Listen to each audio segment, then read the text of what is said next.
안녕하세요. 저는 가천대학교 한의과대학 방재학 교실에 재직 중인 허유진입니다. 저는 경희대학교 한의과대학에서 학위 이후에 동대학원에서 퇴행성 뇌질환의 병리작용과 한약의 치료 효능에 대한 작용기전 연구를 수행하였습니다. 한의학 박사 취득 후 22년도 9월에 현재 소속인 가천대학교 한의과대학 방재학 교실로 임용이 되어 기존 연구와 함께 한약과 양약의 상호작용과 관련하여 효능과 대사 측면의 연구를 수행 중에 있습니다. 저는 학위 과정 동안 퇴행성 뇌질환 중 파킨슨병의 병리기전 규명 연구와 함께 이를 제어할 수 있는 한약을 탐색하고 한약의 효능과 작용 기전을 규명하는 연구를 수행하였습니다. 구체적으로 파킨슨병의 진행 단계별 병리적 현상을 기반으로 단계별로 제어가 되어야 하는 기전에 따라 한약을 적용하는 근거를 마련하는 연구를 수행하였습니다. 특히 질환 진단 후 양약과 병용을 위한 전략과 적용 가능성에 대해 기초적 근거를 마련한 연구를 수행하였으며 이번에 소개해드릴 연구가 이와 관련된 연구입니다. 제가 소개해드릴 연구는 19년도 Frontiers in Aging Neuroscience지에 게재한 파킨슨병에서 억간산과 레보도파의 병용 투여 시 상하작용 및 부작용 제어 효능에 관련한 연구입니다.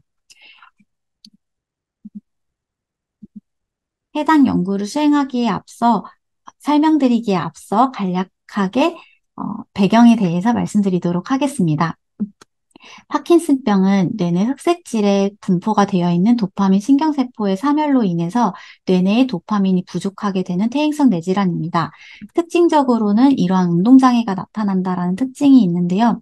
이러한 질환에 대해서 현재 적용이 되고 있는 치료요법은 부족한 도파민을 공급하기 위한 도파민 대체요법을 현재 가장 많이 활용을 하고 있고, 그 중에서 골드 스탠다드로 사용이 되고 있는 약물은 도파민 전구체인 레보도파라는 약물이 있습니다. 해당 약물은 즉각적으로 도파민을 공급할 수 있어서 행동 개선에 효능을 보이는 장점을 가지고 있지만 다양한 부작용을 지니고 있다라는 한계점을 갖고 있습니다.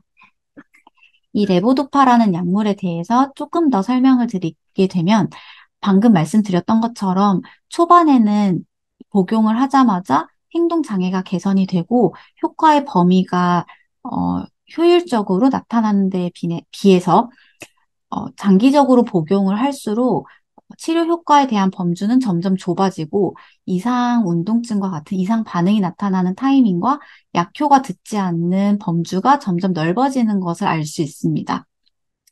이러한 레보도파를 적용하는 파킨슨병 같은 경우는 만성적인 질환이기 때문에 장기 복용이 필수적인 질환임을 감안한다고 하면 해당 약물은 이피커시가 낮다라고 판단을 할 수 있고 또 다양한 부작용을 초래를 할 수 있다라는 부담감을 지니고 있습니다.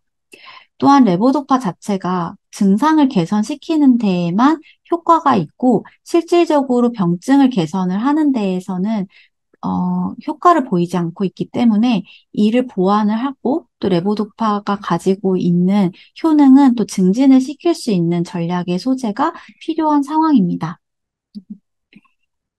이 레보도파는 장기적으로 복용을 하였을 때 효능이 나타나지 않는다는 것뿐만이 아니라 부작용을 나타낸다라고 하는 위험 부담을 가지고 있는 약물인데요. 특히 레보도파 유도 이상 운동증이라고 하는 이 질환은 ICD 코드에도 따로 분류가 될 정도로 커먼한 질환으로 알려져 있습니다. 이 질환은 레보도파를 복용을 한 이후에 이상 운동증, 불수의적으로 환자들이 반응하는 움직임들이 발생하는 것을 대표 증상으로 갖게 되고, 이 경우는 레보도파를 복용하고 난 이후에 4년에서 6년 정도면 복용한 환자의 절반 가까이가 해당 이상 운동증을 경험을 한다라는 보고가 있고, 10년 정도 복용을 하게 되면 대부분의 환자에서 이상 운동증이 발현이 된다라고 알려져 있습니다. 이러한 레보도파 유도 이상 운동증이 나타나게 되는 간단한 메커니즘에 대해서 설명을 드리면, 기존의 운동 신호를 운동이 나타나게 된다고 했을 때, 뇌 내에서는 흥분 신호와 억제 신호가 균형을 이루면서 신호 전달이 이뤄지게 됩니다. 이때 이 블랙 라인으로 이제 설명이 되고 있는 이 신호 전달이 도파민이 진행을 시키는 신호 전달이고, 도파민은 여기서 흥분 신호를 전달을 함으로써 운동 자극을 유도를 하는 것으로 알려져 있습니다.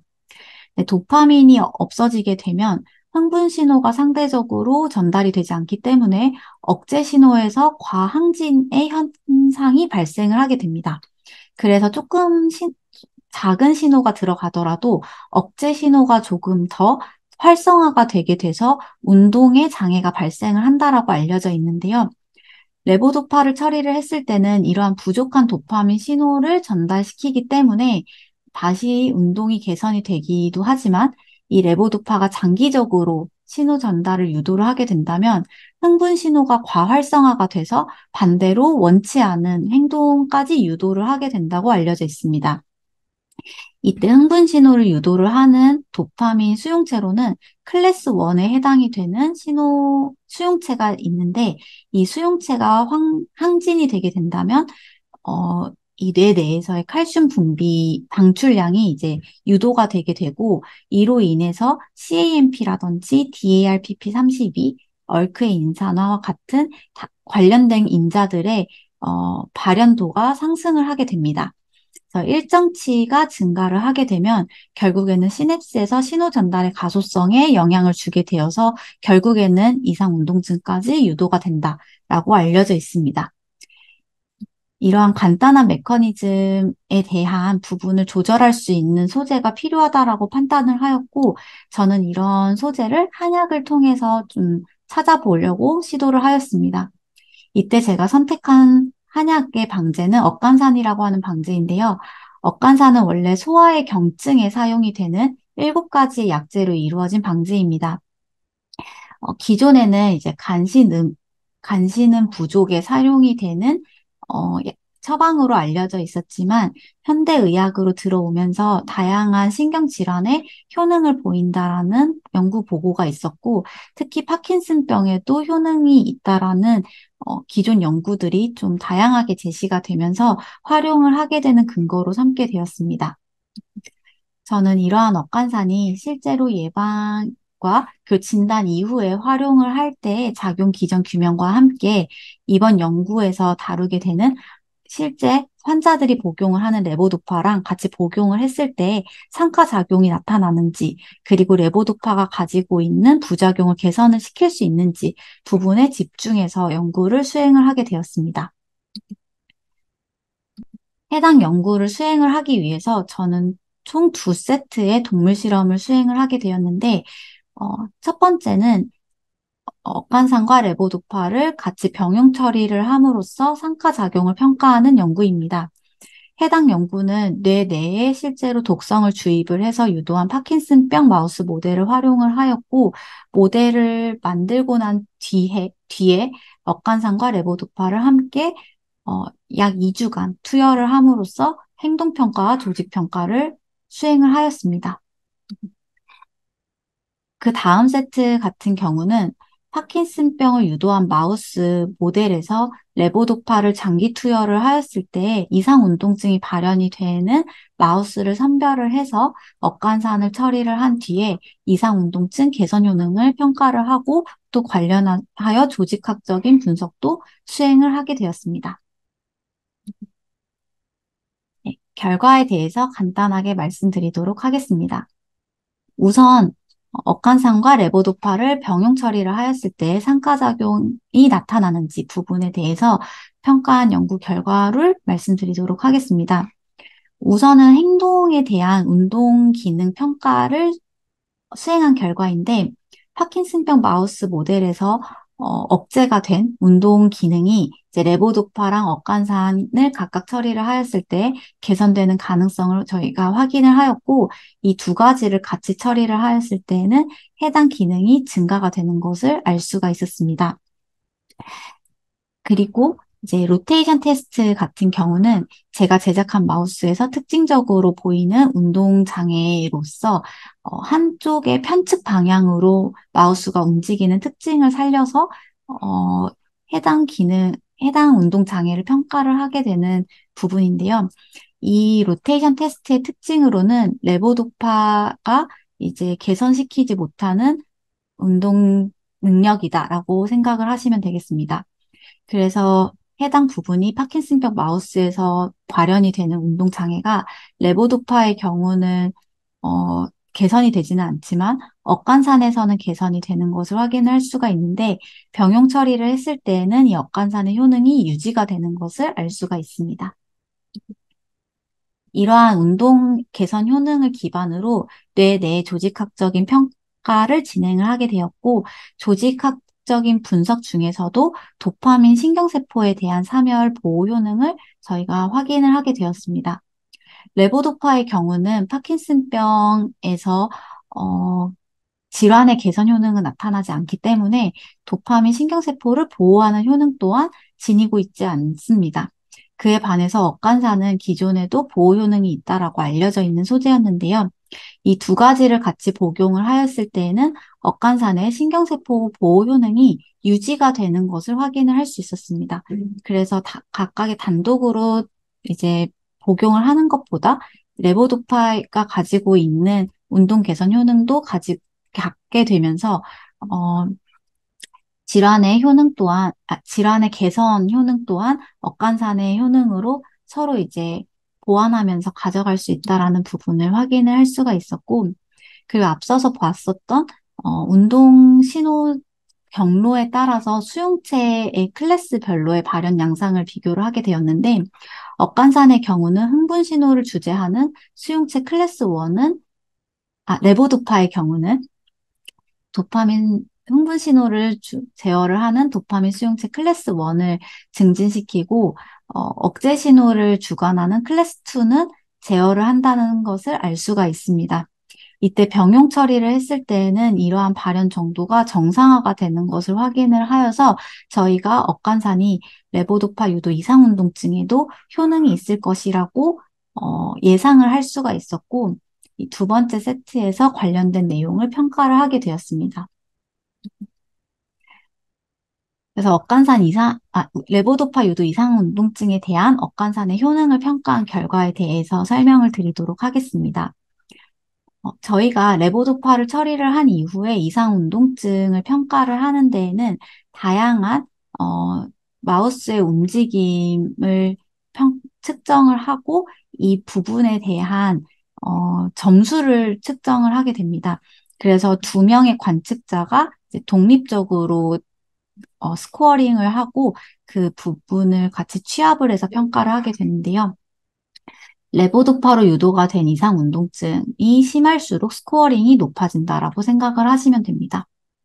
그래서 이 이상 운동증이 발현된 마우스에 대해서 억간산을 투여를 하였을 때는 해당 이상 운동증이 억간산을 투여를 함에 따라서 점차적으로 개선이 된다는 것을 확인을 할 수가 있었고, 이러한 이상 운동증은 레보도파를 투여하고 난 뒤에 약 3시간 내외 정도로 이상 운동증이 발현이 된다고 알려져 있습니다. 이 시간 동안에 억간산이 어떻게 이 이상 운동증을 개선을 시키는지를 확인을 하였을 때 이상 운동증이 일어나는 시간을 줄여준다기보다는 이상 운동증이 최고로 발현이 되는 시점에서 그 정도를 줄여준다라는 것을 저희가 확인할 수 있었습니다. 이는 또 다르게 생각을 하면 레보도파가 체내에서 효능을 보이는 이제 작용을 하는 그 기간은 유지를 하면서 부작용이 나타나는 정도를 개선을 시킨다라고 확인을 할 수가 있어서 간접적으로 레보도파의 작용에 대한 대사 과정에서의 작용은 크게 영향을 미치지 않는다라고 저희가 좀 판단을 할 수 있었습니다. 그리고 마찬가지로 레보도파 유도 이상 운동증 모델에서도 도파민 신경세포에 대한 사멸에 대한 개선 효능 평가를 확인을 하였을 때 억간산을 투여를 할 시 신경세포에 대한 개선 효능이 나타나는 것을 확인할 수가 있었고, 앞서서 파킨슨병에 비해서는 그 정도가 크지는 않지만 레보도파 처리 그룹과 비교를 하였을 때에는 그 증상이 유의적으로 개선이 되는 것을 알 수 있었습니다. 그리고 관련해서 도파민 수용체 클래스 1과 관련된 신호 신호 전달과 관련된 인자들의 발현 정도를 평가를 하였을 때 레보도파로 유도가 된 이제 과발현 정도가 억간산에 의해서 개선이 된다는 것을 저희가 확인을 하게 되었습니다. 결과를 간단하게 정리를 하면 파킨슨병 환자가 진단을 받고 난 이후에 레보도파를 복용을 하게 된다면 즉각적인 도파민의 공급은 가능하지만 이는 신경 보호 효능은 가지고 있지 않기 때문에 단순히 증상 개선만을 가지고 있게 됩니다. 이때 억간산을 같이 처리를 하게 되면 신경세포는 보호를 할 수 있고 그리고 레보도파가 유도를 하는 도파민 D1 수용체 클래스 1의 과발현을 노멀라이제이션을 시키고 또 D2 수용체의 어, 억제된 발현도는 또 정상화를 시킨다는 특징을 저희가 확인을 할 수가 있었습니다. 그리고 이러한 특징을 기반으로 레보도파의 부작용인 이상운동증을 억간산이 D1 수용체의 발현을 정상화를 시킴으로써 하위 신호까지 정상화가 된다는 사실을 확인을 하였습니다. 그래서 해당 결과를 보고한 내용이었고, 그 이후에 저는 이 각각의 스텝별로 지금 억간산의 적용 가능성에 대한 평가를 진행을 하고, 작용 기전에 대해서 일부는 다른 논문으로 보고를 한 바가 있고, 현재는 파킨슨병 환자에서 변화가 되는 체내의 대사 과정에서 억간산이 영향을 줄 수 있는지, 그리고 그러한 영향이 실제로 억간산의 효능과 관련이 있는지에 대한 부분을 현재 연구 수행 중에 있습니다. 제가 처음 연구를 시작하게 된 계기는 한의학이 가지고 있는 체계를 과학적으로 설명할 수 있지 않을까라는 궁금증에서부터 시작하게 되었습니다. 이중 한약의 작용 원리를 과학적으로 설명이 가능한지에 대한 연구를 시작하게 되었고, 그 과정에서 가설을 세우고 입증하는 방법을 배우게 되었습니다. 저는 연구 과정 중 가설을 세울 때 가장 재미를 느끼는 것 같은데, 처음 연구 가설을 세우고 연구 주제를 정하는 과정에서 제가 연구를 해야 되겠다라는 생각을 갖게 되어서 특히 더 그렇게 생각을 하게 된 것 같습니다. 한의학에서는 이런 가설을 얻을 수 있는 많은 근거를 가지고 있는 학문이라 이런 부분에서 참 매력적이라고 생각합니다. 그 연구를 하면서 보람이 있는 순간이다라고 하면 앞서서 말씀드렸던 제가 세운 가설을 입증하는 과정에서 데이터를 얻는 그 매 순간순간이 저에게는 보람이 있는 순간인 것 같습니다. 당연히 예상했던 결과대로 나오게 된다면 그만큼 기분이 좋은 때도 잘 없고, 하지만 생각을 해보면 매번 예상한 결과를 얻는 것은 아니지만 그 과정에서 항상 배움이 있었고, 또 그런 문제점에 대한 트러블 슈팅하는 과정에서 저는 지도 교수님을 포함한 여러 동료 연구자들의 의견을 듣고 또 제 가설을 좀 더 구체화를 시키고 그리고 좀 더 좋은 이제 실험 모델을 생각을 하게 되면서 결국에는 제가 생각했던 연구의 결론을 마무리 지어가는 과정이 전체적으로 보람이 있던 것 같습니다. 또 이런 과정을 통해서 추가적인 피어 리뷰 등을 거쳐서 논문 또는 여러 가지 경로를 통해서 저희 연구 결과가 실질적으로 필요한 사람들에게 전달이 되게 되고 또 활용이 된다면 그만큼 더 큰 보람은 없을 것이라 생각합니다. 제가 있는 가천대학교 한의과대학 방재학교실은 제가 임용이 된 다음에 새로 만들어진 연구실입니다. 새로 셋업을 하는 과정에서 연구원 선생님과 학생들이 적극적으로 참여를 해 주어서 지금은 연구를 안정적이게 수행하고 있고, 저희 연구실은 한약의 유효성에 대한 작용 기전 규명 연구와 함께 한약과 양약의 상호작용에 대한 비임상 연구를 중점적으로 수행을 하고 있습니다.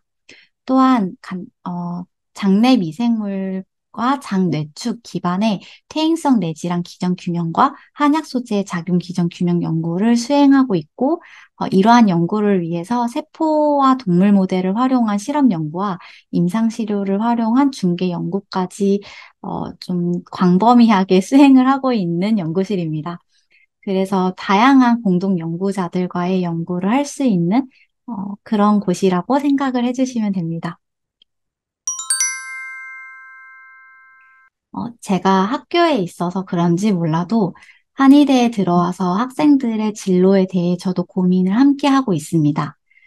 제 개인적인 생각을 말씀드리면 한의대에 와서 임상으로 직접 환자에게 의료 서비스를 제공하는 것 또한 의미가 있지만 이 외에도 다양한 진로가 존재한다는 것을 알려드리고 싶고 연구직도 그 중 하나다라고 생각해 주시면 좋을 것 같습니다.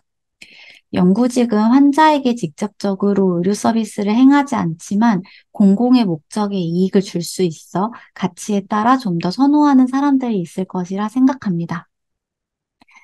그리고 한의계에서 연구직을 생각하면 범주가 좁다고 생각하실 수 있지만 최근 들어 융합 연구 또한 많아지면서 연구직의 경우도 학교나 연구소 외로도 다양한 분야가 존재하고 있습니다. 관심이 있으신 분들은 주변 연구 관련직 종사하시는 분들께 조언을 구하는 것을 고민하지 않으셨으면 좋겠습니다. 이는 타 전공자들에게도 동일한 내용이라고 생각하는데요. 서로 갖고 있는 배경 지식이 다른 만큼 충분한 의견 공유를 통해 좋은 연구를 할 수 있다고 생각합니다. 열린 마음으로 한의학적 배경을 본인 전공에 접목시켜 본다면 새로운 테마의 주제를 수행할 수 있는 기회가 있을 것이라 생각합니다. 음, 또 연구라는 행위에 대해서 고민이 있으신 분이라면 저는 한 번은 경험해보면 좋다고 생각하는데 그 이유는 연구직을 하기 위해 연구를 시작하는 것이라기보다는 연구를 수행하는 과정이 결국 본인의 삶에 큰 도움이 될 수 있다고 생각하기 때문입니다. 각자마다 처한 상황은 다르겠지만 본인이 해결해야 되는 문제가 생겼을 때 이를 개선하고 극복하는 과정에서 마치 가설을 세워서 입증해 가는 연구를 경험한 사람은 그런 삶의 문제에서도 좀 더 현명하게 헤쳐나갈 수 있을 것이라 생각합니다. 이런 부분은 연구실마다 연구를 하기 위해 사용하는 재료나 아니면 그런 툴이 다 시스템이 다양하기 때문에 본인이 관심 있는 분야로 경험해 보시는 것을 추천드립니다.